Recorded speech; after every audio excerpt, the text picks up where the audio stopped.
राम राम दोस्तों, ज्योतिष के इस विशेष कार्यक्रम में आपका फिर से स्वागत है। इस वीडियो में बात करेंगे तुला वालों के लिए आने वाले सफलता के सवर्ण काल जैसे एक समय की, जो भाग्य उदय के समय जैसा रहने वाला है। जीवन में धन और करियर को लेकर स्टेबिलिटी को यह समय आपके लिए बढ़ा सकता है।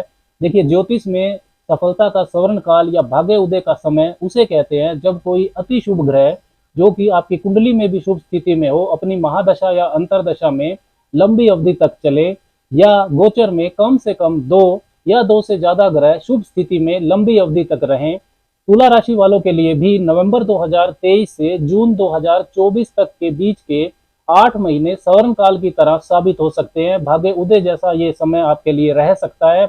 इस समय में आप अपनी इच्छाओं और आकांक्षाओं को पूरा कर पाएंगे, आपकी योजनाएं पूरी हो जाएंगी, आपके जो निर्णय होंगे, महत्वपूर्ण निर्णय, वो सही साबित होंगे। लंबी अवधि तक एक ही राशि में जो ग्रह रहते हैं, जैसे बृहस्पति, शनि, राहु, केतु गोचर में, उनका महत्व सबसे ज्यादा होता है, क्योंकि जीवन के विभिन्न क्षेत्रों की जो महत्वपूर्ण योजनाएं होती हैं, जैसे व्यापार में स्थायित्व लाना, शिक्षा व कैरियर में विजन सेट करना, या संतान प्राप्ति की योजना बनाना, विवाह की योजना बनाना, इन सब में समय लगता है, योजना बनाकर चलना पड़ता है। इसीलिए गोचर में लंबी अवधि के ग्रह जो एक ही राशि में लंबी अवधि तक रहते हैं, उनका महत्व बहुत ज्यादा होता है। तुला राशि वालों के लिए भी लंबी अवधि के ग्रह जैसे बृहस्पति, शनि, राहु, केतु तथा आपके धन भाव और व्यापार भाव के स्वामी मंगल और आपकी राशि के स्वामी शुक्र नवंबर 2023 से जून 2024 के बीच में उनकी स्थिति इस तरह से मजबूत रहने वाली है कि ये पीरियड आपके लिए सवर्ण काल के जैसा होगा। भाग्य उदय का आपके लिए ये समय हो सकता है। इसी बात की विस्तार से चर्चा इस वीडियो में करेंगे। जन्म राशि चंद्र राशि पर यह वीडियो आधारित है। यदि आपके पास लगन है तो आप लगन राशि से भी इसको देख सकते हैं, आपको लगन का पता है तो। लेकिन यदि आपको राशि या लगन नहीं पता है तो आप नाम की राशि से भी इस वीडियो को देखकर फायदा उठा सकते हैं। सबसे पहले समझते हैं कि तुला राशि वालों के लिए नवंबर 2023 से जून 2024 के बीच के 8 महीनों में घरों की जो स्थितियां हैं वो कैसी रहने वाली है, घरों के परिवर्तन क्या कह रहे हैं। शनि देव आपके पंचम भाव में ही रहेंगे, वो पंचम भाव के स्वामी भी हैं। अपनी मूल त्रिकोण राशि कुंभ में वो रहने वाले हैं। 7वें भाव में बना चंडाल दोष 30 अक्टूबर को भंग हो जाएगा। राहु आपके 6ठे भाव में और केतु आपके 12वें भाव में चले जाएंगे, और बृहस्पति 7वें भाव में प्रबल हो जाएंगे। 1 मई 2024 तक बृहस्पति सप्तम भाव में ही रहने वाले हैं, फिर वो अष्टम भाव में वृष राशि में चले जाएंगे। इस दौरान धन और पार्टनरशिप के स्वामी, धन की बचत और आपके सप्तम भाव के स्वामी मंगल वृश्चिक से मेष राशि में संचरण करेंगे। उनकी भी स्थिति मजबूत रहने वाली है, और आपकी राशि के स्वामी शुक्र भी इसी पीरियड के दौरान काफी मजबूत स्थिति में दिखाई देंगे। तो सबसे पहले बात करते हैं शनि देव की। देखिए, शनि देव आपके लिए योग कारक हैं।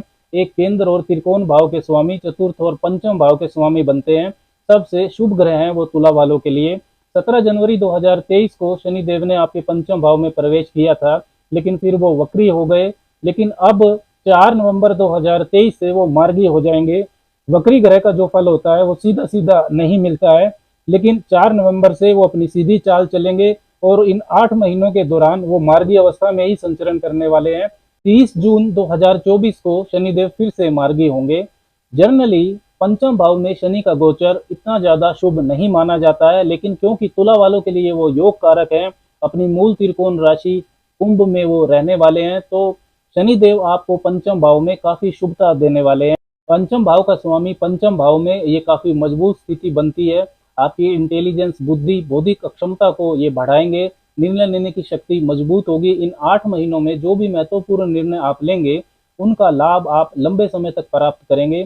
शनि की 7वीं दृष्टि लाभ भाव पर रहने वाली है। संतान पक्ष आपका बेहतर होगा। जिन तुला राशि वाली महिलाओं को संतान प्राप्ति में समस्याएं आ रही थी, उनकी कंसीविंग प्रॉब्लम्स दूर हो जाएंगी। 7वें भाव में जो संतान कारक बृहस्पति रहेंगे, उनकी भी 5वीं दृष्टि लाभ भाव पर रहेगी। तो नवंबर 2023 से अप्रैल 2024 के बीच में संतान प्राप्ति का सुंदर योग आपके लिए बनेगा। अगर आपकी पहले से संतान है तो उसकी शिक्षा और कैरियर में तरक्की होगी। छात्रों के लिए भी ये समय बेहतरीन रहेगा। शनिदेव अनुशासन और हार्डवर्क के कारक हैं, तो एफर्ट्स तो आपको बढ़ाने होंगे। लेकिन पंचम भाव का स्वामी पंचम भाव में है, और राहु साथ ही में 6ठे भाव में रहेंगे, तो बेहतरीन समय शिक्षा प्राप्ति के लिए रहेगा। अगर आप कोई कंपटीशन एग्जाम क्लियर करना चाहते हैं तो उसके लिए भी शुभता आपके साथ होगी। जिनकी शिक्षा में किसी भी कारण से ब्रेक आ गया था, वो फिर से शिक्षा शुरू कर पाएंगे। रिलेशनशिप में, प्रेम संबंधों में और वैवाहिक जीवन में लॉयल्टी बढ़ेगी, मैच्योर बिहेवियर देखने को मिलेगा। कन्फ्यूजन जो है, मिसअंडरस्टैंडिंग्स वो दूर हो जाएंगी। निवेश कार्यों में, इन्वेस्टमेंट्स के लिए आप जो निर्णय लेंगे इस पीरियड के दौरान, वो आपको लाभ देंगे। आप आर्ट्स एंड क्रिएटिविटी का काम करते हैं, कोई स्टेज परफॉर्मेंस से जुड़ा हुआ आपका काम है या पॉलिटिक्स से जुड़ा है, तब भी आपको शुभता मिलेगी। अपने किसी पैशन को, किसी हुनर को यदि आप कैरियर के रूप में उतारना चाहते हैं तो उसके लिए भी ये समय सही रहेगा। पंचम भाव का स्वामी पंचम भाव में आपको भाग्यशाली भी बनाता है, क्योंकि देखिए जो छठा भाव होता है वो आपके लिए रोग ऋण शत्रु यानी कि चुनौतियों का होता है, चैलेंजेस का, हर्डल्स का होता है। और पंचम भाव छठे भाव का 12वां होता है इन चुनौतियों के व्यय का।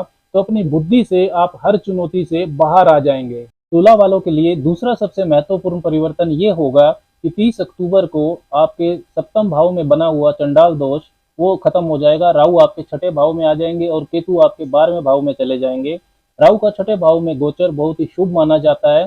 पाप भाव में, तिर्क भाव में पापी ग्रह का गोचर शुभ फल देता है। 18 वर्ष बाद ऐसा हो रहा है कि 18 महीनों के लिए राहु आपके छठे भाव में रहने वाले हैं। रोग ऋण शत्रु आपके समाप्त होंगे। साम दाम दंड भेद सभी का इस्तेमाल करके आप अपनी चुनौतियों पर विजय प्राप्त कर लें, इस तरह की प्रेरणा राहु आपको देगा। यदि कोई कोर्ट केस, कोई विवाद चल रहा था तो फैसला आपके पक्ष में आ सकता है। जो भी आपके कंपटीटर्स हैं उन पर भारी पड़ेंगे आप। विदेशी संबंधों के मामलों में, इंपोर्ट एक्सपोर्ट के मामले में शुभता आपके लिए बढ़ जाएगी। पुराने कर्जे से मुक्ति का रास्ता खुलेगा। पुराना कोई रोग यदि आपको परेशान कर रहा था तो उसमें भी राहत मिलनी शुरू हो जाएगी।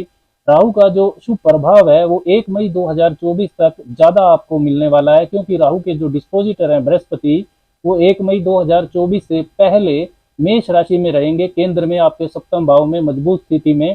बाद में वो अष्टम भाव में चले जाएंगे।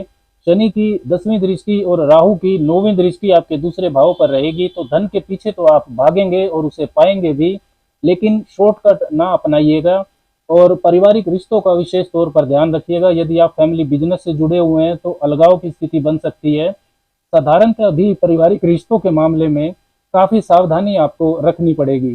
राहु की 5वीं दृष्टि आपके 10वें भाव पर रहेगी, तो चैलेंजेस और कंपटीशन को बढ़ाएगी स्थिति, लेकिन आप उन पर विजय पा लेंगे। राहु केतु के राशि परिवर्तन का सबसे शुभ प्रभाव ये होगा कि राहु केतु आपके पहले और 7वें भाव के एक्सिस से निकल जाएंगे, जिससे जीवन में जो कंफ्यूजन, दुविधा थी वो दूर होगी।